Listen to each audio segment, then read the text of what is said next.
On this week's show, the Georgia Southern Eagles 1-0 on the season get ready for Game 2 and a big rematch with the UMass Minutemen. We'll have a chance to talk with head coach Chad Lunsford and some of the players and get analysis from Mike Anthony. All that and more as we welcome you inside the Eagles Nest.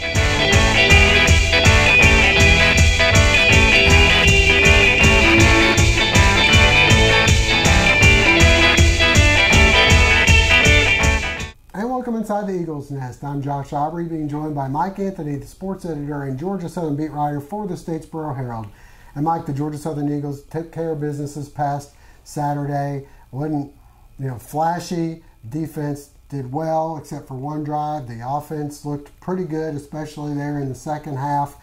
Your general impressions now that we've had kind of the weekend to think about and look it over? Well, I think that game was exactly what they needed it to be. As you mentioned, it wasn't flashy. You didn't have 80-yard runs. There weren't pitches all over the field, but they controlled the clock. They moved the chains, which is what they had a hard time doing last season. Granted, South Carolina State, not exactly world beaters, but there were a lot of non-world beaters that Georgia Southern couldn't handle last year. So, in the first half, kind of dipping their toes in the water. Some of those inside runs weren't working out for them. Maybe it was South Carolina State keen on that, trying to stack the box, but good teams adjust. That's exactly what Shy Wirtz and the Eagle offense did. In the second half, they really attacked the perimeter, and they were letting Shy have whatever he wanted, and he made him pay. A career-high 163 yards, 3 trips to the end zone for Shy Wirtz, and they're going to need some more people to pick it up. But again, in this offense, you've seen it, whether it was in the flexbone option, Willie Fritz's option, now Bob DeBessa's option. Sometimes it's the defense that dictates who has the good day. It's the offense's job to make sure that that guy's the one who ends up with the ball in his hands. And it looked as though Shy was a little bit more confident, played with a little bit more of a understanding maybe of the offense and what he needed to do. I guess that's got to be a good sign because it doesn't really seem like there's somebody really pushing him right now. Yeah, and you say confident, and he used another word after the game. He kept saying comfortable. All the questions that were being asked about what he was seeing out there, the reads he was making, the pitches he made, he just kept saying, I feel comfortable. This system feels comfortable to me, which is exactly what you need from a quarterback. They're asking him to do so much on every play that you can't have him second-guessing if the block's going to be there. You can't have him wondering if he's reading one guy or another guy or not being sure what he thinks the defense is going to do. So if he's in that right mindset, you've seen what he can do against a team that probably they had overmatched. Now he's going to have to up that level. They're going to put in some more of the offense as the year goes along. So it's his job to be comfortable no matter who the other team is and no matter how much of that playbook he's expected to know. All right, well, you mentioned stepping up in competition. You've got UMass coming in. They thumped Georgia Southern pretty bad last year on the road at UMass. This time around, it's at Paulson. Got a little bit of confidence maybe after that first win of the season. But UMass is a pretty good team. They're 1-1 on the season. They're going to throw the ball. They played Boston College last week, scored 21. Some of that came in garbage time. But they're going to test the Georgia Southern defensive backs, and they're going to have to get some pressure up front against them. Yeah, last week I think everybody was interested to see what the offense could do. This week I think it's going to be a big test for that new 3-4 scheme in the Georgia Southern defense. A good showing against South Carolina State, under 150 yards of total offense allowed, but South Carolina State only completed 2 of just 10 pass attempts. It's going to be worlds different against UMass, and I believe in the secondary at least, you've got 2 of the best corners, or at least I think the best cornerback tandem in the entire Sun Belt in Monquavian Brinson and Kendall Vildor. You've got a couple of experienced safeties. I think that if there can be some pressure applied by that front 7, they're plenty good enough to deal with the receivers for UMass, but it's going to be all about getting that quarterback off of his rhythm, make him get it out fast, and also with those linebackers, if they're running shorter routes underneath, this is a new system. Their coverage totally changes. How do they adapt to having different pass coverage assignments than they have in the past? All right, well, we had a chance to talk with head coach Chad Lunsford and some of the players about how they're doing and the big matchup with UMass. I'm glad we got the win and just, had fun doing that over the weekend, but now looking forward to our new opponent, that's UMass. Yes, it was a lot of we had a bad time up there. So we look going to practice today and looking at the scheme they got today and learning new things. And just a new thing they run they're really a pro set team and should learn their fundamentals and stuff. They're going to throw the ball a lot more than you saw on Saturday. How are you feeling about your playing against the passing team? Pass, that's what we work on every day. I know our offense, they run the ball a lot, but, we're going to work on 7-on-7, just go on the scout team, give us a good look this week. I don't feel like there's any pressure. Of course, it's always about what we do more than what anybody else does, because everybody is going to play something different or run something different. It's always about if we know what we're doing and we do it to the best of our ability, that's all we need to worry about. The game plan will take care of itself. Everybody wants to get back and just get that sour taste out of their mouths, because it has been an entire year. And personally, I didn't play the first half of that game, so I really want to go out and just go out with a bang and just show them that this isn't the same team from last year.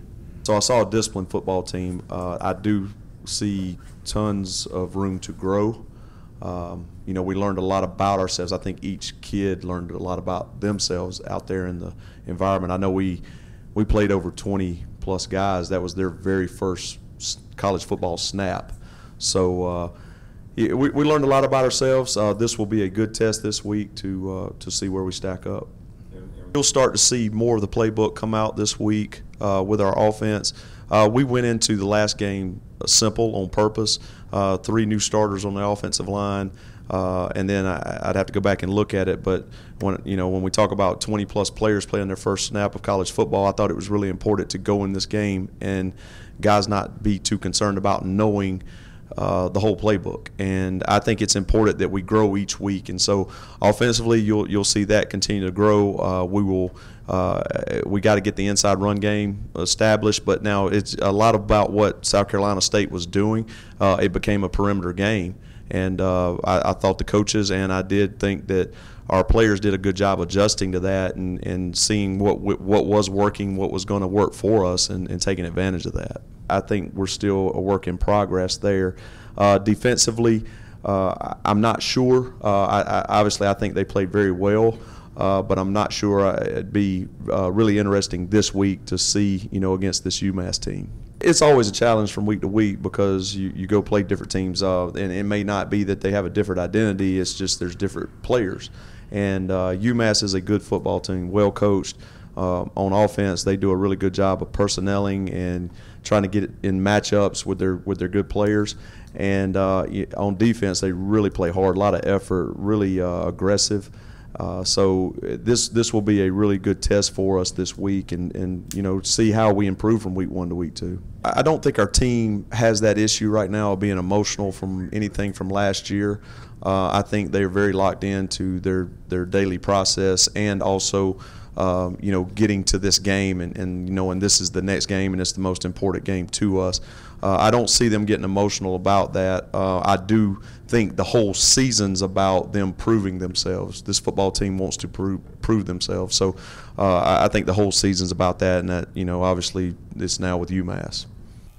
Well, Mike, the big game coming up, 6 o'clock start there at Paulson Stadium, Georgia Southern and UMass.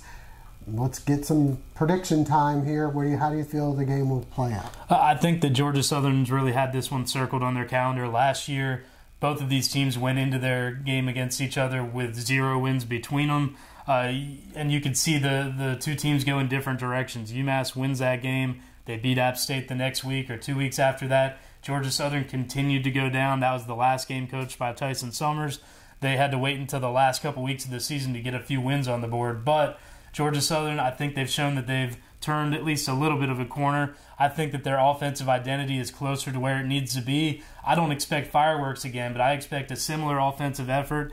If they can keep out of the turnover column, if they can keep the chains moving, I think that they can frustrate this passing attack just by keeping them on the sideline. You can really get quarterbacks out of rhythm that way. So I think Georgia Southern's offense moves it down the field, finds their way into the end zone a few more times, and the defense protects the lead late. I like Georgia Southern 31-21. Mike, you said you don't expect any fireworks. Now, they let off the fireworks for every score by Georgia Southern, so that's not a good sign if they don't have fireworks. Figurative fireworks. I think there will be less fireworks than there were last week. I think Georgia Southern holds on to win a defensive battle. Vegas has the spread, I think, around 2.5. I think Georgia Southern wins 17-14 in a low-scoring game. Tyler Bass field goal proving to be the difference in the game. All right, well, let's getting into some other sports. men's and women's soccer going on, and we also had volleyball make a rare home game in Savannah. Yeah, volleyball off to a rough start. We mentioned last week the level of competition they play in some of these tournaments. They went up to Minnesota where they got their first win against North Dakota State. Finally, Georgia Southern with some success there, but they get their first match win of the year. Then they came home to, well, it is home now. It's Armstrong State playing in their gym. Unfortunately, they drop a match to North Florida there.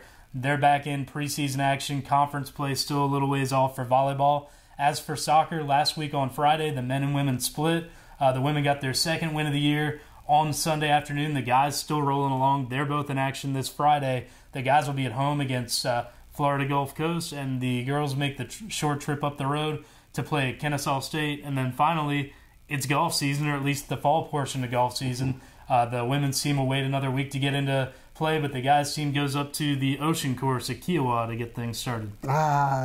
Isn't there a reason we need to go and follow them? There should be. And be with them during that tournament? I don't know. Anyway.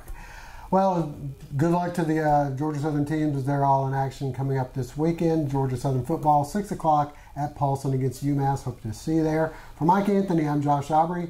Hope to see you again next week.